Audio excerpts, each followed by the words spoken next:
o sol me queimou, cuidando da vinha que não era minha, tentando achar meu valor, tentando te impressionar. Será que um dia eu poderia ser suficiente?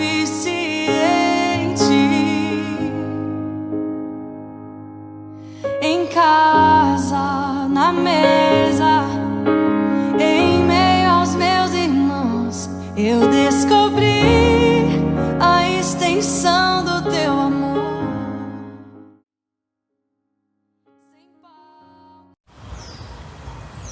Olá, estamos aqui de volta. Obrigado por estar nos acompanhando. A ONG Fazer Morada nesse lugar lindo de contemplação da criação do Senhor. Estamos muito felizes cada dia, mas voltando para continuar que como, né, entender como sai dessas verdades que a gente cria na nossa cabeça, né? E não tem como dizer que depressão é inventada, tristeza é inventada. E cada um sofre de um jeito. E eu entendo que essas verdades dentro da gente levam a coisas muito que a gente já não imaginaria fazer. Uma menina nova que sonhou com coisas boas para viver. E começou a ter a verdade de tirar a própria vida. Como, né? Tirar essa verdade para colocar uma outra verdade. Aí eu vejo Jesus. Ele supondo a presença está aqui. Cristo está aqui agora e vai tocar o teu coração, eu tenho certeza disso. O Senhor, Ele é poderoso para essas coisas. O ministério de Jesus sempre foi uma pergunta. Ele olhou para o cego, queres ser curado? Ele olhava para outro e dizia, o que queres que eu te faça? Se é cego, precisava dizer para Jesus que era curar as vistas. Mas e se o cego não quer enxergar? Está cômodo às vezes, já a gente aprende a viver com a nossa dificuldade. A gente tem talvez toda a atenção e a gente aprende a viver com a dor. E a gente chega a achar que é normal a dor. O nosso corpo se adapta muito. E a gente aprende a aceitar a dor e sofrer. Por isso que Jesus sempre perguntou, o que queres que eu te faça? Que pode ser que para esse cego poderia ser outra coisa, não enxergar. Nem todos querem enxergar. Então por isso que Jesus ele não é invasivo. As pessoas quando estavam na minha volta eram muito invasivas. Tem que fazer isso, tem que fazer isso. Tem isso por aquilo. Se eu fosse agora numa nutricionista, legal, cuidar do corpo, né? A gente comer melhor, não ficar acima do peso. Agora fala que tu foi num psiquiatra. Mas o que tu tem? O que tem pensando na tua cabeça? A gente já tem esse olhar, né, de preconceito quando a gente vai até um psicólogo. E é isso que nos afasta de procurar ajuda. Mas não se afasta. O psiquiatra, ele ainda que disse para tomar remédio ou não. Também não toma uma dosagem menor, se automedicando. Não, o médico disse tomar 50, vou tomar 25. Tem que tomar o remedinho certinho. Tomar a receita certa que o médico dá. E quando Jesus parou para me fazer pergunta, foi lá em Jó, capítulo 42, que diz assim: eu reconheço que para ti nada é impossível e que nenhum dos teus planos podem ser impedidos. Tu me perguntastes como me atrevi a pôr em dúvida a tua sabedoria, visto que sou tão ignorante. Que falei de coisas que não compreendia, coisas que eram maravilhosas demais para mim, e que eu não podia entender. Tu me mandaste escutar o que estavas dizendo e responder às minhas perguntas. Antes eu te conhecia só por ouvir falar, mas agora eu te vejo com meus próprios olhos. Por isso estou envergonhado de tudo que eu disse e me arrependo sentado aqui no chão, num monte de cinzas. Deus me perguntou: quem disse que tu não é uma boa esposa? O Cléo nunca tinha dito que eu era uma esposa ruim. Então por que eu estava dizendo que acreditando que eu era uma má esposa? Meus pais não disseram que eu estava sendo uma filha ruim.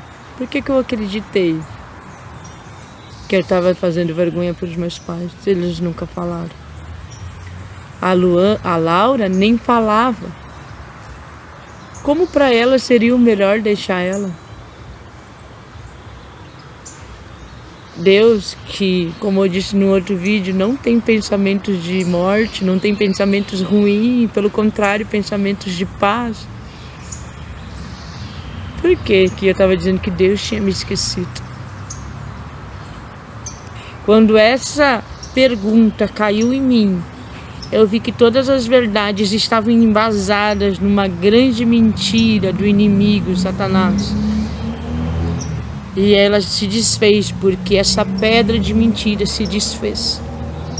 E ali começou a minha cura. Ali eu comecei a ter vontade de viver novamente. Ali começou tudo ter um pouquinho de cor de novo. Porque pelo menos eu comecei a ver que eram tudo verdades numa grande mentira. E eu comecei a viver um processo lindo, porque eu comecei a ver que, além de fazer a morte esperar, eu ainda tinha o meu esposo, eu tinha a Laura, eu tô aqui. Eu era grata só por estar viva e estar com o Cléo e a minha filha. Eu não queria mais nada. Eu projetei não ter mais filhos, com medo de passar por isso de novo. Vamos viver assim, vamos em frente. E botei essa verdade sobre uma verdade maravilhosa, que é em Cristo. Eu vou viver. Só que a verdade que eu botei em Cristo, eu não enxerguei ela por completo. Como diz aqui, né, em Jó 42, é maravilhoso demais. ONG, pão, crianças, não, isso é muito. Eu não queria me envolver com pessoas, eu tinha medo de ouvir de pessoas de novo coisas. Agora quer, né? Lá atrás eu tinha um diabo no corpo, agora ela quer aparecer fazendo ONG. Então eu não queria nada disso. Eu não queria ter mais filhos, eu queria apenas viver, eu, Cléo e a Laura, tá bom.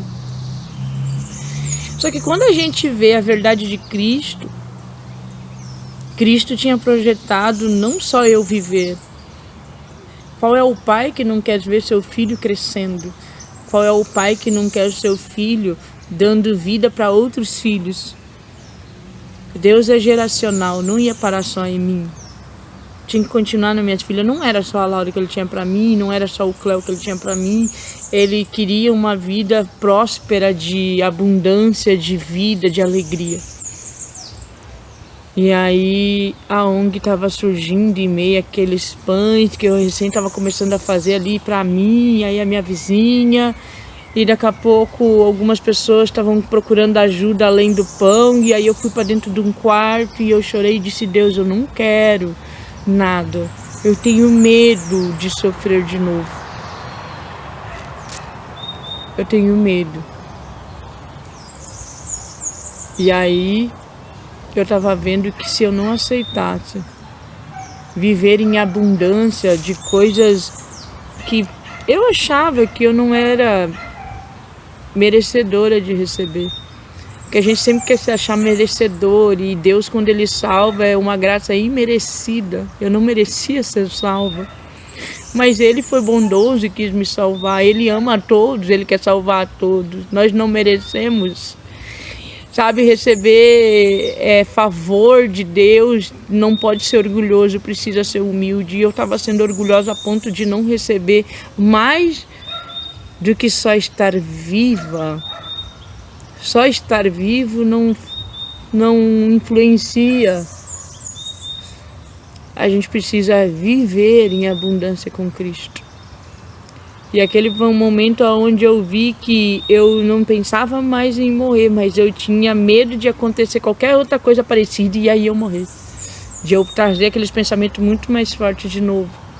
Então uma coisa é a gente sair daquele lugar com uma pergunta: quem disse que não vale a pena viver?